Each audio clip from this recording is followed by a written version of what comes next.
Bonjour à tous et bienvenue dans cette nouvelle revue d'actualité. Au programme aujourd'hui, le duo McFly et Carlito avec Macron, la dissolution des Daft Punk, la polémique autour de Vianney à The Voice. Mais avant tout, je vous invite à liker, à vous abonner, enfin bref, à être actif pour le référencement, c'est vraiment crucial. On arrive doucement aux 100 000 abonnés et pour ça, on voulait vraiment vous remercier, c'est grâce à vous. On n'a pas eu encore de contact avec le président pour une vidéo à l'Elysée, mais qui sait. Allez, on est parti. La première actualité de la semaine, c'est bien sûr la séparation du duo le plus célèbre de la scène électro en France, les Daft Punk. Le duo a annoncé sa séparation dans un clip publié le lundi 22 février sur leur chaîne YouTube intitulée Épilogue. Formé de Thomas Bangalter, c'est le grand, et de Guy Manuel de OM Christo, c'est le petit, le groupe a clairement révolutionné la musique électronique. On se rappelle bien sûr de leur album Vivant 2007, meilleur album électronique aux Grammy Awards, mais surtout de leur titre Autour du monde, Être chanceux, ou encore le classique, plus dur, meilleur, plus rapide, plus fort. Les Daft Punk ont dynamité les codes du sampling, l'art de scène, la distribution musicale, enfin bref, ils ont vraiment créé la French Touch. Même s'ils se sont inspirés, en tout cas visuellement, de ce qui existait déjà, on pense notamment au groupe Space, du français Didier Marouani.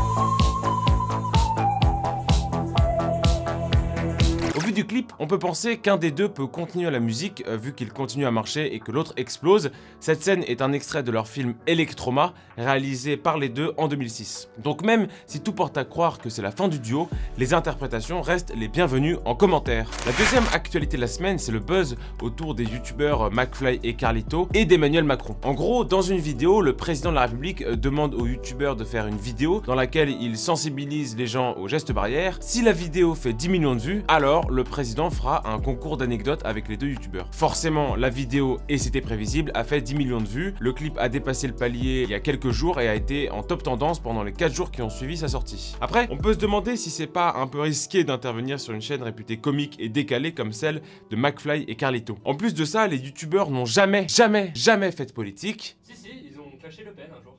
Si tu veux nous diviser, tu pourras pas. Marine. Non mais ils ont peut-être fait un peu de politique, mais en tout cas ils ont jamais attaqué le président directement. Mais si, tu sais, l'affaire du siècle, là, le truc il y a quelques années. Ah, pour beaucoup, ce coup de com' médiatique est une drague un peu grossière d'un électorat jeune et désintéressé de la politique. Et qui plus est, en première ligne face à la crise du Covid-19. En plus de ça, certains estiment que la fonction présidentielle ne peut cohabiter avec l'humour un peu potache de ce qu'on peut appeler les darons du YouTube Game aux 6 millions d'abonnés. Dites-nous ce que vous en pensez en commentaire. La troisième actualité de la semaine, c'est la mise en examen de l'acteur Gérard Depardieu pour viol et agression sexuelle après qu'une jeune actrice ait porté plainte contre lui. Les faits se seraient déroulés les 7 et 13 août 2018 dans la maison de l'acteur dans le 6e arrondissement de Paris. Il y a deux éléments qui ne plaident clairement pas en la faveur d'Obélix. Le premier, c'est les SMS échangés entre les deux où Gérard Depardieu donne des conseils à l'actrice en herbe avec pas mal d'allusions un peu grossières. Et l'autre, c'est une scène captée par les caméras de surveillance où on voit l'acteur pratiquer une pénétration digitale à la jeune actrice. La quatrième actualité de la semaine, c'est le phénomène des bandes qui gagnent du terrain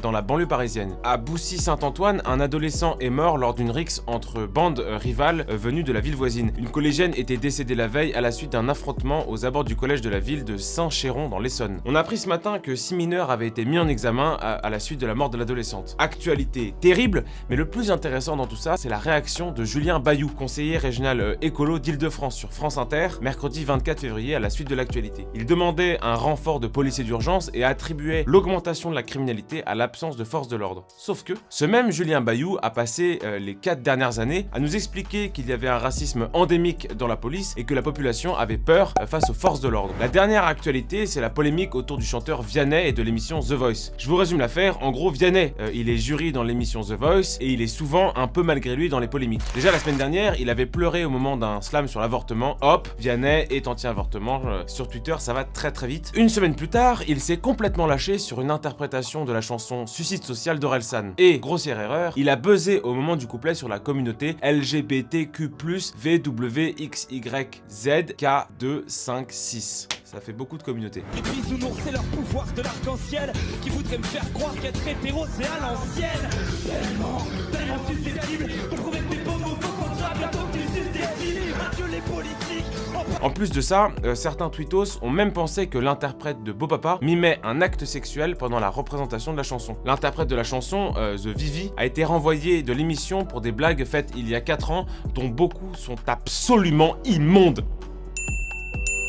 Vous nous connaissez, la nuit de silence s'impose. Alors, exceptionnellement, aujourd'hui, on va faire 2 phénomènes web de la semaine. Le premier, c'est la suspension d'un compte d'échecs par YouTube pour contenu raciste. En cause, une trop grande récurrence des termes noir, blanc et attaque. Franchement, on relève, mais on commente même pas parce que tout est dans le titre. Et on reste dans le game de l'incompréhension avec la réponse de Christine Boutin à un tweet sur le joueur de foot Gabriel Jesus. En gros, un mec a tweeté il sert à quoi Jésus, et Christine Boutin, qui par je ne sais quel miracle a vu le tweet, lui a répondu pensant que le tweet faisait référence à Jésus-Christ. Le tweet s'affiche ici et c'est vraiment gold. Merci à tous d'avoir suivi cette revue d'actualité. N'hésitez pas à liker, à partager et à vous abonner. Et moi je vous dis à la semaine prochaine pour de nouvelles aventures.